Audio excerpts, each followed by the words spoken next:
Hello dear students, friends, welcome. இந்த வீடியோவில் 10th maths half yearly எக்ஸாமுடைய 2019, 2022, 2023ஆம் ஆண்டு நடைபெற்ற பல்வேறு மாவட்டங்களுடைய கொஸ்டின் பேங்க் கலெக்ஷன்ஸும் கொடுத்துருக்கோம். உங்களுக்கு பப்ளிக் எக்ஸாமுக்கு வரக்கூடிய important question bank 2 mark, 5 mark, 8 mark உடைய கொஸ்டின் பேங்கும் நம்ம இந்த வீடியோவில் கொடுத்துருக்கோம். ஸோ ஃபர்ஸ்ட் ஆஃப் ஆல் நீங்கள் என்ன செய்யணும்னா, கொஸ்டின் பேங்குடைய பிடிஎஃப் லிங்கை டிஸ்கிரிப்ஷன் பாக்ஸில் கொடுத்து டவுன்லோட் பண்ணிக்கோங்க. நீங்கள் ப்ரீவியஸ் இயர் கொஸ்டின் பேப்பரை தயவுசெய்து டவுன்லோட் பண்ணி ஒவ்வொரு கொஸ்டினாக ஒர்க் அவுட் பண்ணுங்கள். இப்போ பார்ட் 1ல் 14 1 மார்க்ஸ் இருக்குது. நம்ம முழுமையாக ஸ்கோர் பண்ணணும்னா நம்ம 8 சாப்டர்லேயுமே புக் பேக்கில் இருக்கக்கூடிய அந்த 1 மார்க்ஸ் நீங்கள் நல்லா தரவு பண்ணுங்கள். மோஸ்ட்லி பப்ளிக் எக்ஸாமுக்கு 12 கொஸ்டின் இது வரைக்கும் அப்படி வந்துகிட்டே இருக்குது. சில பப்ளிக் எக்ஸாமில் 14 கொஸ்டின் அப்படி கேட்குறாங்க. ஒரு சில வினாக்கள் மட்டும்தான். இந்த சென்டம் எடுக்கக்கூடிய ஸ்டூடெண்ட்ஸ்க்கு மட்டும் கொஞ்சம் டஃப்னு உண்டு. அவங்க என்ன செய்யறாங்க, 1 மார்க் ட்விஸ்ட் பண்ணுறாங்க. மோஸ்ட்லி புக் பேக்கில் இருக்கக்கூடிய 1 மார்க்ஸ் தான் வரப்போகுது. ஸோ நல்லா தரவு பண்ணிக்கோங்க. அடுத்து பார்ட் 2 10 2 மார்க் அட்டன் பண்ணணும். பார்ட் 3 10 5 மார்க் அட்டன் பண்ணணும்.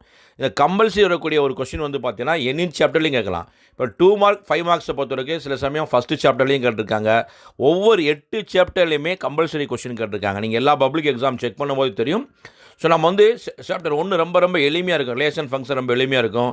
சாப்டர் 2 சாப்டர் 3லாம் பார்த்தீங்கன்னா 3 5 மார்க் இருக்கும். அல்ஜிப்ராலாம் 3 5 மார்க்கு, 3 2 மார்க் வர வாய்ப்புகளுக்கு நிறையா வெயிட்டேஜ் உள்ள சாப்டர். அதேமாதிரி கோஆர்டினேட் ஜியாமெட்ரி 5வது சாப்டருமே ரொம்ப முக்கியமான சாப்டர். அப்போ நீங்கள் 1 2 3 5 ரொம்ப வெயிட்டேஜ் கொடுத்து படிக்கணும். அதுக்கு அடுத்து இருக்கக்கூடிய சாப்டர் 7 மென்சுரேஷன் அளவியல் ஃபார்முலாஸ் நிறையா இருக்கிறதுனால இது ஆவரேஜாக படிக்கக்கூடிய ஸ்டூடெண்ட்ஸ்லாம் இந்த சாப்டர் ஒமிட் பண்ணிடுவாங்க. ஆனால் டாப்பர்ஸ் நீங்கள் எந்த சாப்டரையுமே ஒமிட் பண்ணாமல் இருந்தால் மட்டுமே தான் உங்களால் முழுமையாக ஸ்கோர் பண்ண முடியும். அடுத்து ப்ராபபிலிட்டி, ஸ்டாட்டிக்ஸ் அண்ட் ப்ராபபிலிட்டி 8வது சாப்டர். அது ப்ராபபிலிட்டி ரொம்ப ஈஸியாக இருக்கும். ஸ்டாட்டிக்ஸ்லேயே பார்த்தீங்கன்னா பர்டிகுலர் கணக்கு நம்ம பார்த்தாவே போதும். ஓகேங்களா? ஸோ நீங்கள் என்ன செய்யணும்னா, அப்போ ஒவ்வொரு சாப்டர் வைஸாக நீங்கள் இருக்கக்கூடிய சம்ஸு எதெல்லாம் முக்கியமாக இருக்கக்கூடிய சம்ஸ்லாம் அந்த ஹாஃப் இயர்லி எக்ஸாமுக்கு வந்திருக்கும். நம்ம எக்ஸ்பெக்ட் பண்ண சம்மு மட்டும்தான் வந்திருக்கும். ஃபார் எக்ஸாம்பிள் 5 மார்க்கில் பார்த்தீங்கன்னா சாப்டர் 1 பொறுத்தளவுக்கு பார்த்தீங்கன்னா கார்ட்டீசியன் ப்ராடக்ட்லேருந்து கண்டிப்பாக சம் இருந்துக்கிட்டே ஒரு 5 மார்க்கில் இருக்கும். ரிலேஷனில் ஒரு சம்மு வரும், அப்படி இல்லாட்டி ஃபங்க்ஷனில் ஒரு சம்மு வரும். அப்போ முதல் சாப்டர்லேயே உங்களுக்கு 2 5 மார்க் வந்துடும். இப்போ 2வது சாப்டரில் பார்த்தீங்கன்னா ஏபி ஜிபி அரித்மெட்டிக் ப்ராக்ரஷன் வரும், கூட்டுத்தொடர் வரிசை வரும், அல்லது ஜியாமெட்ரிக் ப்ராக்ரஷன் பெருக்குத்தொடர் வரிசை வரும். அப்படி இல்லைண்டா ஸ்பெஷல் சீரியஸ் வந்துடும். ஸோ இந்த பாடம் 2 பொறுத்தளவுக்கு சாப்டர் 2 பொறுத்தளவுக்கு எந்தெந்த எக்ஸாம்பிள் சம்மு முக்கியம், எந்தெந்த எக்ஸசைஸ் சம் முக்கியம்னு உங்களுக்கு டீட்டெயிலாகவும் கொடுத்துருப்போம். ஃபஸ்ட்டு நீங்கள் ஹாஃப் இயர்லி எக்ஸாம் கொஸ்டின் எல்லாமே செக் அவுட் பண்ணி படிங்க. இப்போ அல்ஜிப்ராவை பொறுத்தவரைக்கும் என்ன செய்யணும், நம்ம ஸ்கொயர் ரூட் வர்க்கமூலம் கணக்கு ரிப்பீட் பண்ணி கேட்டுக்கிட்டு தான் இருக்காங்க. மேட்ரிசஸ் அணிகள்லேருந்து கண்டிப்பாக வரும்.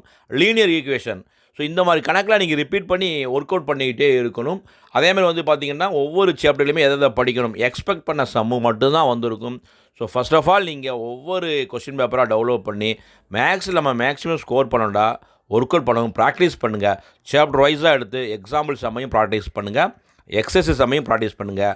நீங்கள் இருக்கக்கூடிய ஒரு 10 செட் ஆஃப் கொஸ்டின் பேப்பர் நீங்கள் ஒர்க் அவுட் பண்ணிங்கன்னாவே மேக்ஸிமம் கான்ஃபிடென்ட்டாக நீங்கள் முழுமையாக ஸ்கோர் பண்ணலாம். ஓகேங்களா? கான்ஃபிடென்ட்டாக படிங்க, மேக்ஸை சக்ஸஸ் பண்ணுங்கள். அடுத்த வீடியோவில் இந்த ஹாஃப் இயர்லி எக்ஸாம் பப்ளிக் எக்ஸாமுக்கு நம்ம எதிர்பார்க்கக்கூடிய மிக மிக முக்கியமான 2 மார்க் 5 மார்க் 8 மார்க் உங்களுக்கு சாப்டர் வைஸாக நாங்கள் தர்றோம். இந்த ஹாஃப் இயர்லி எக்ஸாம் கொஸ்டின் பேப்பரை ஃபஸ்ட்டு ப்ரிப்பேர் பண்ணுங்கள். நாளை வீடியோவில் வெரி எக்ஸ்பெக்டட் கொஸ்டின் மட்டும் அப்லோட் பண்ணுறோம். இந்த அப்டேட் பிடிச்ச லைக் பண்ணுங்கள், மறக்காமல் இந்த அப்டேட்டை ஃப்ரெண்ட்ஸ்க்கும் ஷேர் பண்ணுங்கள்.